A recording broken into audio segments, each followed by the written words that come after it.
عليكم ورحمة الله وبركاته نحمده ونصلي على رسوله الكريم أما بعد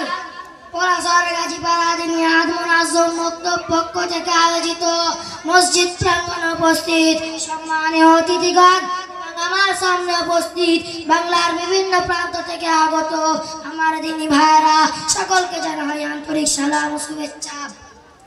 প্রিয় উপস্থিতি, চারিদিকে যখন অন্যায় অনাচার নির্যাতনার অত্যাচার পাপাচার অনাচারে লাঞ্ছিত যখন গোটা সমাজ, মানুষের নিজ নৈতিকতার উন্নতি যখন চরমভাবে ব্যর্থ, শিক্ষা সম্প্রদায়ের নানান কেন্দ্র এবং আধুনিক শিক্ষার বিশ্ববিদ্যালয়গুলো যখন অপরাধ পরিচালনা রুখতে ব্যর্থ, ইহুদি খ্রিস্টান চক্রান্ত ইসলাম বিরোধী শক্তি যখন কুরআন হাদিস থেকে উচ্চারিত জ্ঞানকে বিলুপ্ত করায় লিপ্ত, এমন এক কঠিন সময় ইলমের গুরুত্ব ফজিলত সম্পর্কে আলোকপাত করা নিঃসন্দেহে অত্যন্ত গুরুত্বের দাবিদার।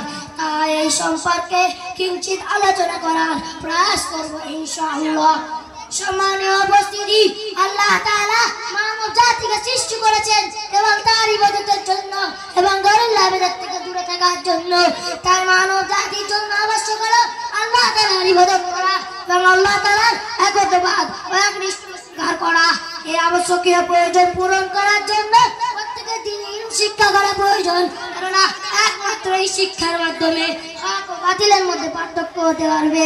কেননা আল্লাহ তাআলা কুরআনে কারীমে সূরা জুমআর আয়াত 9 এর মধ্যে ঘোষণা করেছেন, কুল হাল ইয়াস্তাউল লাযিনা ইয়ালামুনা ওয়াল লাযিনা লা ইয়ালামুন।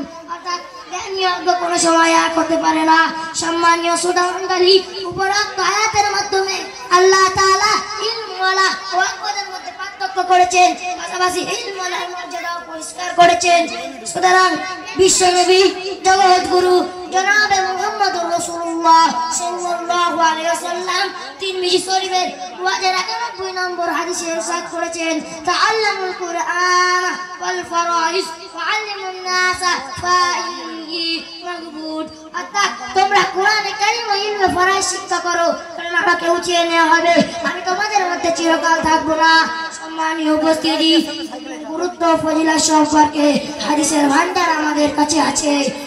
সাল্লাল্লাহু আলাইহি ওয়াসাল্লাম ইরশাদ করেছেন, মান সালাকা তরিকান ইয়ালতামিসু ফিহি ইলমা শাহারাল্লাহু তরিকান ইলাল জান্নাহ। অর্থাৎ যে ব্যক্তি ইলম অর্জনের উদ্দেশ্যে পথ চলবে, আল্লাহ তাআলা তার জন্য জান্নাতের পথকে সুগম করবেন।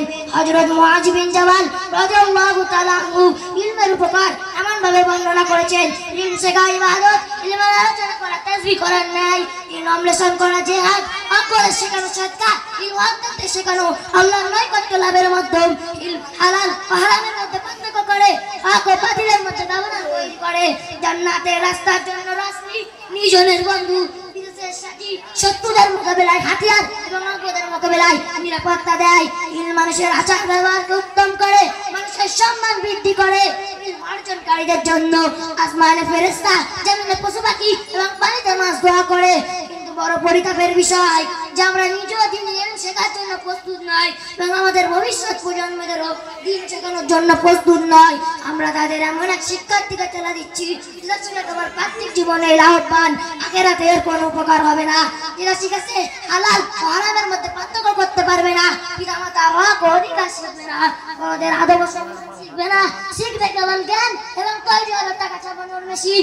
আমি বলছি না সাধারণ শিক্ষার প্রয়োজন নেই, সাধারণ শিক্ষার অবশ্যই প্রয়োজন আছে, কিন্তু তার সাথে সাথে তাকে দিন অবশ্যই শিখতে হবে। তবে সে একজন সমৃদ্ধ মানুষ তৈরি হবে এবং রাসূলের আদর্শে আদর্শিত হবে। তিনি জ্ঞানের মাধ্যমে সে মানুষের কাছে সম্মান পাবে, আল্লাহ তাআলা তার জন্য জান্নাতের পথকে সুগম করবেন। এই সুতরাং একজন কবি বলেছেন, मेरा तारीफ अमीर नहीं फकीर है खुदी ना बेच गरीबी में नाम पैदा कर। এই সংক্ষিপ্ত কথার মাধ্যমে আমি আমার বক্তব্য করছি। ওয়া আখির দাওয়ানা আনিল হামদুলিল্লাহি রাব্বিল আলামিন।